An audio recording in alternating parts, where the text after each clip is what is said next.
ನಮಸ್ಕಾರ ಎಲ್ರಿಗೂ. ಲೋಕಸಭಾ ಚುನಾವಣೆ ಇನ್ನೇನು ಸ್ವಲ್ಪ ದಿನದಲ್ಲಿ ಶುರುವಾಗುತ್ತೆ. ಎಲ್ಲ ಪಕ್ಷಗಳು ಭರ್ಜರಿ ಪ್ರಚಾರವನ್ನು ಶುರು ಮಾಡಿದೆ. ಲೋಕಸಭಾ ಚುನಾವಣೆಯಲ್ಲಿ ಕಳೆದ 25 ವರ್ಷಗಳ ಇತಿಹಾಸ ನೋಡಿದರೆ ಮೈತ್ರಿ ಮಾಡಿಕೊಳ್ಳುವುದು ಸಾಮಾನ್ಯ ವಿಚಾರ ಆಗಿದೆ. ರಾಷ್ಟ್ರೀಯ ಪಕ್ಷಗಳು ಲೋಕಸಭಾ ಚುನಾವಣೆ ವೇಳೆ ಸ್ಥಳೀಯ ಪಕ್ಷಗಳ ಜೊತೆ ಮೈತ್ರಿ ಮಾಡಿಕೊಳ್ತವೆ. ರಾಜಕೀಯ ಅಂದ್ರೇ ಹಾಗೆ. ಇಲ್ಲಿ ಯಾರು ಕೂಡ ಪರ್ಮನೆಂಟ್ ಶತ್ರುಗಳು ಇರೋದಿಲ್ಲ ಅಥವಾ ಶಾಶ್ವತವಾಗಿ ಮಿತ್ರರು ಕೂಡ ಇರೋದಿಲ್ಲ. ಕಾಲಕಾಲಕ್ಕೆ ಮೈತ್ರಿಗಳು ಬದಲಾಗ್ತಾನೆ ಇರುತ್ತೆ. ಈ ಬಾರಿ ಬಿಜೆಪಿ ಕರ್ನಾಟಕದಲ್ಲಿ JDS ಜೊತೆ ಮೈತ್ರಿ ಮಾಡಿಕೊಂಡಿದೆ. ಹಾಗಿದ್ರೆ ಕರ್ನಾಟಕದಲ್ಲಿ ಮೈತ್ರಿ ರಾಜಕೀಯದ ಚಿತ್ರಣ ಹೇಗಿದೆ?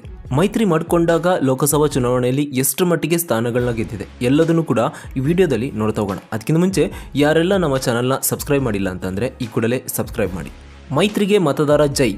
1998ರ ಲೋಕಸಭಾ ಚುನಾವಣೆಯಲ್ಲಿ ಬಿಜೆಪಿ ಕರ್ನಾಟಕದಲ್ಲಿ ಲೋಕಶಕ್ತಿಯೊಂದಿಗೆ ಕೈ ಜೋಡಿಸಿ ಅಖಾಡ ಪ್ರವೇಶ ಮಾಡಿತ್ತು. ಈ ಚುನಾವಣೆಯಲ್ಲಿ ಬಿಜೆಪಿ ತಾನು ಸ್ಪರ್ಧಿಸಿದ್ದ 18 ಕ್ಷೇತ್ರಗಳಲ್ಲಿ ಕಣಕ್ಕೆ ಇಳಿದು 13ರಲ್ಲಿ ಜಯ ಸಾಧಿಸಿತು. ಮಿತ್ರ ಪಕ್ಷ ಲೋಕಶಕ್ತಿ 10 ಕ್ಷೇತ್ರಗಳಲ್ಲಿ ಸ್ಪರ್ಧೆ ಮಾಡಿ 3 ಕ್ಷೇತ್ರಗಳಲ್ಲಿ ಗೆದ್ದು ಬಿಗಿತ್ತು. ಕಾಂಗ್ರೆಸ್ 9 ಮತ್ತು ಜನತಾದಳ 3 ಸ್ಥಾನಗಳನ್ನು ಗೆದ್ದಿತ್ತು. ಕಾಂಗ್ರೆಸ್ ಕೈ ಹಿಡಿದ ಮತದಾರ.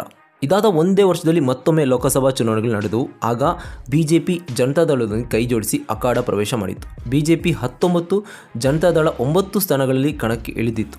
ಈ ಪೈಕಿ ಬಿಜೆಪಿ 7, ಜನತಾದಳ 3ರಲ್ಲಿ ಗೆಲುವು ಸಾಧಿಸಿತು. ಉಳಿದ 18 ಸ್ಥಾನಗಳನ್ನ ಕಾಂಗ್ರೆಸ್ ತನ್ನ ತೆಕ್ಕೆಗೆ ಹಾಕ್ಕೊಂಡಿತ್ತು. 2004ರಲ್ಲಿ ಬಿಜೆಪಿ ಹಾಗೂ JDS ಪಕ್ಷಗಳು ಮೈತ್ರಿ ಮಾಡಿಕೊಂಡವು. ಅಲ್ಲದೆ ಬಿಜೆಪಿ 24 ಲೋಕಸಭಾ ಕ್ಷೇತ್ರಗಳಲ್ಲಿ ಸ್ಪರ್ಧಿಸಿದರೆ 18ರಲ್ಲಿ ಗೆಲುವಿನ ನಗೆ ಬೀರಿತು. ಇನ್ನು ಮಿತ್ರ ಪಕ್ಷ JDS 4ರಲ್ಲಿ 2 ಕ್ಷೇತ್ರಗಳನ್ನು ಉಳಿಸಿಕೊಳ್ಳುವಲ್ಲಿ ಸಫಲವಾಗಿತ್ತು.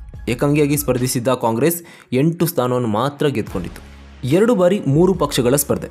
ಹೌದು, 2009 ಮತ್ತು 2014ರ ಚುನಾವಣೆಗಳಲ್ಲಿ ಕರ್ನಾಟಕದ ರಾಜ್ಯದ ಪ್ರಮುಖ 3 ಪಕ್ಷಗಳು ಲೋಕಸಭಾ ಚುನಾವಣೆಯಲ್ಲಿ ಸ್ವತಂತ್ರವಾಗಿ ಸ್ಪರ್ಧೆ ಮಾಡಿತು. ಈ ಚುನಾವಣೆಗಳಲ್ಲಿ ಬಿಜೆಪಿಯು 3ನೇ 2ರಷ್ಟು ಸ್ಥಾನಗಳನ್ನು ಪಡೆದುಕೊಂಡಿತ್ತು. ಅಂದರೆ 2009ರ ಚುನಾವಣೆಯಲ್ಲಿ 19 ಮತ್ತು 2014ರ ಚುನಾವಣೆಯಲ್ಲಿ 17 ಸ್ಥಾನಗಳನ್ನು ಗೆದ್ದಿತ್ತು. 2009ರ ಚುನಾವಣೆಯಲ್ಲಿ ಕಾಂಗ್ರೆಸ್ 6, JDS 3 ಸ್ಥಾನಗಳನ್ನು ಗೆದ್ದರೆ 2014ರ ಚುನಾವಣೆಯಲ್ಲಿ ಕಾಂಗ್ರೆಸ್ 9, JDS 2 ಲೋಕಸಭಾ ಸ್ಥಾನವನ್ನು ಗೆದ್ದಿತ್ತು. ದಾಖಲೆಯ ಗೆಲುವು. ಹೌದು, 2019ರಲ್ಲಿ ಕಾಂಗ್ರೆಸ್ ಹಾಗೂ JDS ಪಕ್ಷಗಳು ಮೈತ್ರಿ ಮಾಡಿಕೊಂಡು ಬಿಜೆಪಿ ವಿರುದ್ಧ ಸ್ಪರ್ಧೆ ಮಾಡಿದ್ದು. ಕಾಂಗ್ರೆಸ್ 28 ಕ್ಷೇತ್ರಗಳಲ್ಲಿ 19ರಲ್ಲಿ ಸ್ಪರ್ಧೆ ಮಾಡಿ 1ರಲ್ಲಿ ಮಾತ್ರ ಗೆದ್ದಿತ್ತು. JDS 9ರಲ್ಲಿ ಸ್ಪರ್ಧೆ ಮಾಡಿ ಹಾಸನವನ್ನು ತನ್ನ ಮಡ್ಲಿಗೆ ಹಾಕ್ಕೊಂಡಿತ್ತು. ಬಿಜೆಪಿ ಒಟ್ಟು 25 ಸ್ಥಾನಗಳನ್ನು ಗೆದ್ದು ಹೊಸ ಇತಿಹಾಸವನ್ನು ಕರ್ನಾಟಕದಲ್ಲಿ ಬರೆದಿತ್ತು. ಈ ಬಾರಿ ಬಿಜೆಪಿ ಹಾಗೂ JDS ಪಕ್ಷಗಳು ಕಾಂಗ್ರೆಸ್ ವಿರುದ್ಧ ಸೆಣಸಾಟ ನಡೆಸುತ್ತೆ. ಈ ಬಾರಿ ಮತದಾರ ಯಾರ ಕೈ ಹಿಡಿತಾರೆ ಅಂತ ಕಾದು ನೋಡಬೇಕು. ಈ ಬಾರಿಯ ಲೋಕಸಭಾ ಚುನಾವಣೆಯಲ್ಲಿ ಯಾವ ಪಕ್ಷಗಳು ಎಷ್ಟು ಸ್ಥಾನಗಳನ್ನ ಗೆಲ್ಲುತ್ತೆ ಅಂತ ನಮಗೆ ಕಮೆಂಟ್ ಮೂಲಕ ತಿಳಿಸಿ. ಧನ್ಯವಾದಗಳು.